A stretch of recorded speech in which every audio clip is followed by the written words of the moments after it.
Every issue we discussed this morning really shows how divided Americans are on certain issues, or at least Republicans and Democrats in Washington. So just how politically divided is the United States? Our next guests say that question is very complicated, but quantifiable. Joining us now, Professor of Political Science at Vanderbilt University, John Geer, and a PhD candidate from Vanderbilt's Department of Political Science, Mary Catherine Sullivan. Good to have you both. They, along with their colleagues, recently launched a new way to measure unity in the United States. You know, John, I always, back pre-COVID, when we'd go out and would talk at universities, would go talk to civic groups, people would always ask how divided America was. And I'd say, well, if you watch cable news, if you, if you're online, if you go on Facebook, it's very divided. But Mika and I, probably talked to hundreds of groups through the years.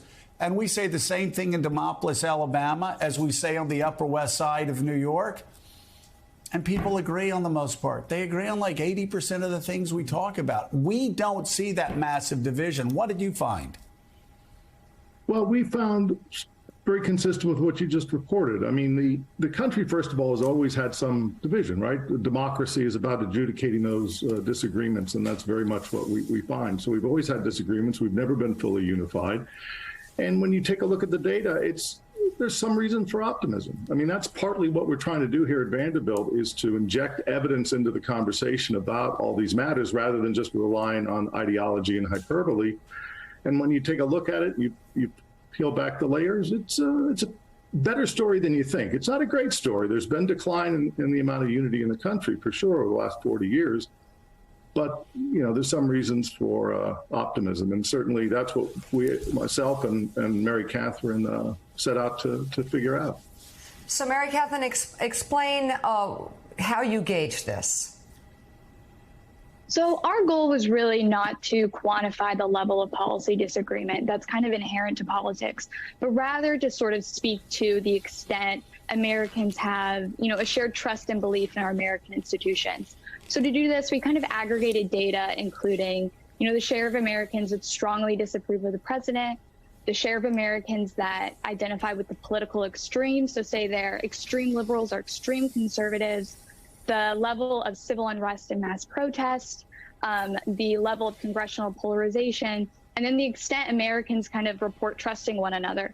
And we can look at this data to kind of contextualize what political unity looks like today in context to kind of historically. Jonathan Capehart. So I'm looking at that list there now. I'm just sort of looking at that list, and then having what Joe said in the lead up to this segment ringing in my ears. If the American people, no matter the party, no matter their ideological bent, agree on 80% of things, I was left with the question: how do we get elected officials to reflect to reflect what the people who elected them want? Well, so this is, as you were saying in an earlier segment today, I mean, part of the problem that the country faces right now is our institutions are not as representative as we might like them to be. We know that the U.S. Senate tilts to the right side of the spectrum, so to speak, even though the public itself is supporting more Democrats. And so there is a representational problem going on.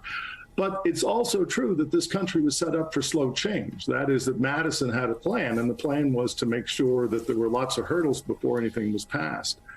And that's going on. So if you want a simple majority rule, the United States is really not going to be your set of institutions. But there are ways to get things done, and slowly but surely it happens. It's right now harder than it has been in the past, but we still want to try to be optimistic about it. And the data that we have gives us some reasons.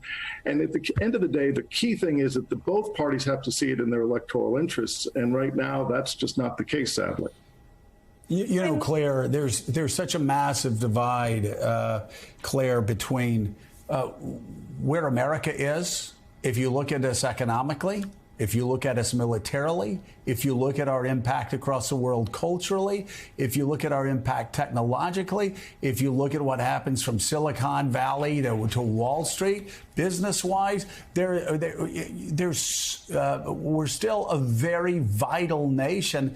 And yet politically, as I've been saying, sclerosis has set in, and it's really not that complicated. In the House, you have gerrymandering. I mean, it is so much more gerrymandered than when I first got there because of the use of computers. They started getting computers to take all the Republicans out of Democratic districts, all the Democrats out of Republican districts. Suddenly, you don't have to talk to anybody. When I got there, you still had Republicans and Democrats moving back and forth because they wanted to get deals done and it wasn't so divided. And in the Senate, you have a filibuster. 67 was too much in 1975. They said, we're getting nothing done. They changed it to 60. You know, I just got to believe if they change it to 55, perhaps, we make a couple of procedural changes. Suddenly, Republicans and Democrats have to talk to each other a lot more in Washington. Yeah, the middle has really atrophied in Congress, and the middle is a dominant voice in America. The problem is it's very quiet. The extreme elements of both parties are the loudest. They're the ones that are the most active. They're the ones that are chasing algorithms online and getting fed this same misinformation over and over again. And so I would really ask the folks at Vanderbilt this question. Have you guys tried to track unity versus the gathering of information by Americans? I mean, one of the things that I'm really concerned about is we can't agree on what the facts are. And everyone is in their own calcified bubble of what they're being told over and over again, the people that are the loudest in our system. Have you all made any effort to talk about unity in context of whether or not there's even a set of facts we can agree on? Yeah, so I mean, our measure doesn't explicitly incorporate the degree to which we all kind of share the same set of facts.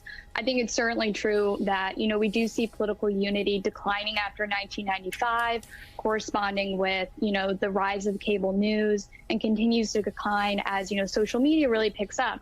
So, and the lack of a shared fact is likely kind of contributing to the really strong level of strong disapproval against the president, of people identifying with the political extremes. So while we don't directly measure it, I think it's there kind of like operating in the background. And certainly, if we don't all agree on facts, it's going to be hard for us to kind of come together and rely on our political system to kind of mediate our policy difference between us if we can't even agree on like what the shared facts even are. Professor of Political Science at Vanderbilt University, John Geer, and PhD candidate from Vanderbilt's Department of Political Science, Mary Catherine Sullivan. Thank you both very much for being on this morning.